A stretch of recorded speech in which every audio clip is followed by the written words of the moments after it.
ಆ ಮನುಷ್ಯನಿಗೆ ಸ್ನೇಹಿತನಾಗ್ ಬದುಕು, ಶತ್ರುವಾಗಲ್ಲ. ಈಗ ಜನಸ್ನೇಹಿ ಯೋಗೀಶ್ ಅವರು ಎಲ್ಲಾದ್ರೂ ಹೋದ್ರೆ ಜನ ಗುರುತಿಸ್ತಾರ? ಅಯ್ಯೋ ಸಾಕಷ್ಟು ಗುರುತಿಸ್ತಾರೆ. ಸೊ ಗುರುತಿಸ್ತಿದ್ದಾರೆ ಅನ್ಬಿಟ್ಟು ನಾನು ಇಗೋದು ಇಲ್ಲ. ನಾನು ಯಾವತ್ತು ಶ್ರೀ ಶಿವಕುಮಾರ ಸ್ವಾಮೀಜಿಯವ್ರ ಪಾದದ ಕೆಳಗಿರಕ್ಕೆ ನಾ ಇಷ್ಟಪಡ್ತೀನಿ. ಸೊ ಶನೇಶ್ವರ ಸ್ವಾಮಿಯವ್ರ ಪಾದದ ಕೆಳಗಿರಕ್ಕೆ ನಾ ಇಷ್ಟಪಡ್ತೀನಿ. ಅವ್ರು ಗುರುತಿಸ್ತಾರೆ, ಸೆಲ್ಫಿ ಕೇಳ್ತಾರೆ, ಅಥವಾ ಅವ್ರ ನಂಗೊಂದು ವಿಶೇಷವಾದ ಗೌರವ ಕೊಡ್ತಾರೆ. ಸೊ ಗೌರವ ಕೊಡ್ತಾ ಇದಾರೆ ಅನ್ಬಿಟ್ಟು ನಾನು ಎಲ್ಲೋ ಒಂದ್ ಕಡೆ ಇಗ್ಗೋದು ಇಲ್ಲ, ಅದು ನನಗೆ ಹೆಚ್ಚು ಅಂತಾನು ನನ್ಗೆ ಅನ್ಸೋದಿಲ್ಲ.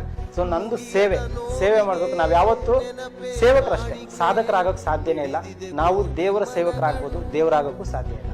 ಸೊ ಪ್ರತಿಯೊಬ್ರು ಹೇಳ್ತಾರೆ ನೀವು ದೇವ್ರು ಸರ್ ಅಂತಾರೆ, ನಾನಾ ರೀತಿಯಲ್ಲಿ ನಮ್ಮನ್ನ ವರ್ಣಿಸ್ತಾರೆ. ಸೊ ನಾನು ಹೇಳೋದಿಷ್ಟೇ, ನಾವೇನೇ ಕೆಲಸ ಮಾಡಿದ್ರು, ನಾವ್ ಇವತ್ತೊಂದು ಸೇವೆ ಮಾಡಿದ್ರು, ಅದು ಶ್ರೀ ಶಿವಕುಮಾರ ಸ್ವಾಮೀಜಿಯವ್ರ ಪಾದಕ್ಕೆ ಅರ್ಪಣೆ, ಶನೇಶ್ವರ ಸ್ವಾಮಿಗೆ ಪಾದಕ್ಕೆ ಅರ್ಪಣೆ. ಸೊ ಕರ್ನಾಟಕದ ಹೃದಯ ಸ್ನೇಹಿತರ ಪಾದಕ್ಕೆ ನಾನು ಯಾವಾಗಲೂ ಅವ್ರ ನಮಸ್ಕಾರ ಹೇಳಕ್ ಇಷ್ಟಪಡ್ತೀನಿ. ಎತ್ತರ ಬೆಳೆದರು ತಗ್ಗಿಯ ನಡೆದೆ ಕನ್ನಡ ತಾಯಿಗೆ ನೀ ಸಂಪತ್ತು.